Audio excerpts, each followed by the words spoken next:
There's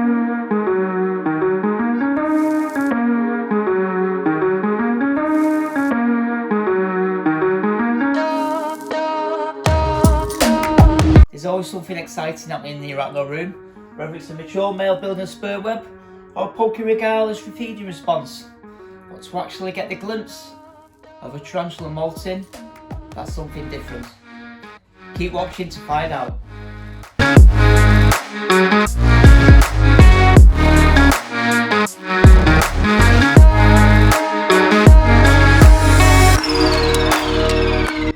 Hi everyone, thank you for watching the Arachno-room. Just a short video today guys of a molt that happened yesterday of a tarantula as I was on a live, so I took the opportunity of doing a time-lapse video just to share it with everybody.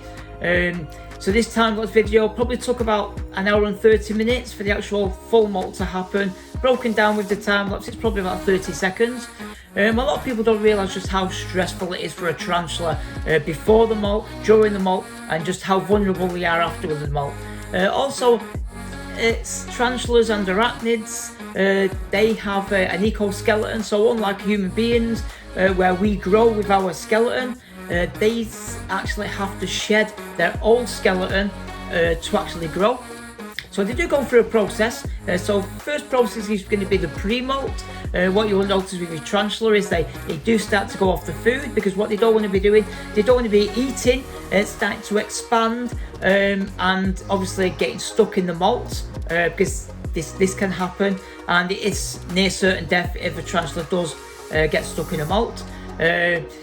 So they do go off the food, they do start to hydrate a lot more, so you'll probably notice they're going to the water bowl quite a lot more, obviously because hydration, this does help with stress levels. Obviously they need to stay subtle.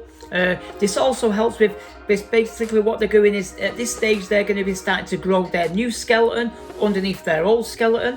So basically what happens is they put a barrier of like a mucus. This is what I'm reading up on and what I've learned from the hobby, that they put like a mucus in between the old skeleton and the new skeleton. This is to help ease off the old skeleton. So obviously they do need to keep hydrated for this to happen.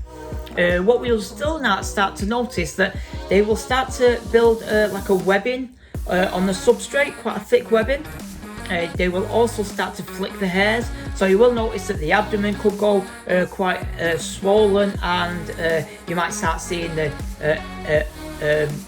all the hairs being brushed off the abdomen, the bald patch, sorry. I was trying to think then, you know, when you're doing these videos, sometimes you lose track. Where was I? What was I talking about? Anyway, you know what I'm talking about. At this stage then, they are quite vulnerable again, so what they'll do is they'll turn upside down onto the webbing, and they will start to push. Basically what they're doing is they're pushing, they're expanding, they're trying to push their old skeleton off, because their new skeleton is actually already formed underneath. When you do molt, all the hairs are there, so they don't have to wait to grow the hairs back again. You will also notice that the fangs do shed with the molt, because as they grow they do need bigger fangs. You will also notice that they might be quite a pale in colour.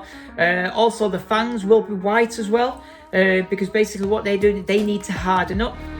So the tarantula's molted, it's kicked all its old molt off, and basically what you'll start to see at the end of the video, you'll start to see the tarantula twitching and jerking about. What it's basically doing at this stage is it's pushing all the blood through to all its blood vessels up into its legs. So basically, so that it's got full blood flow through its body. The tarantula will then upright itself, probably sit there for a couple of minutes, and then probably go and hide. This is the stage that the tarantula is most vulnerable, obviously because its skeleton is still soft, it can't eat, it can't hydrate itself properly. Sometimes you may see that the tarantula does eat the old molt. This is obviously trying to get the hydration back into it. And this video took probably an hour and 30 minutes. This is actually quite short.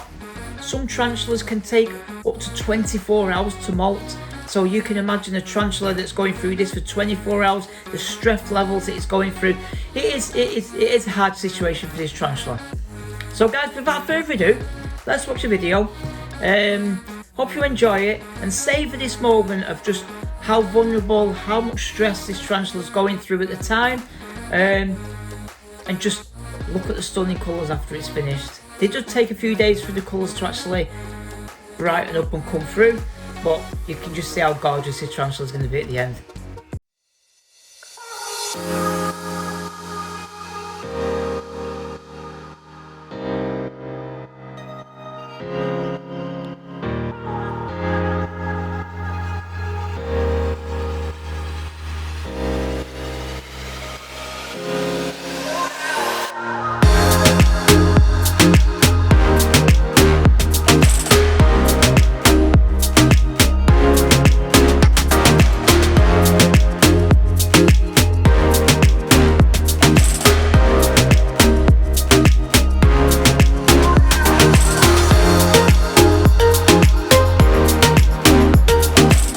Incredible, and didn't he look fantastic in that new suit?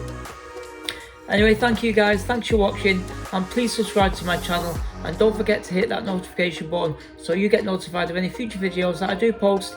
And guys, please follow me on my journey in this wonderful, fantastic world of tarantulas. Thank you guys, and take care, and see you soon.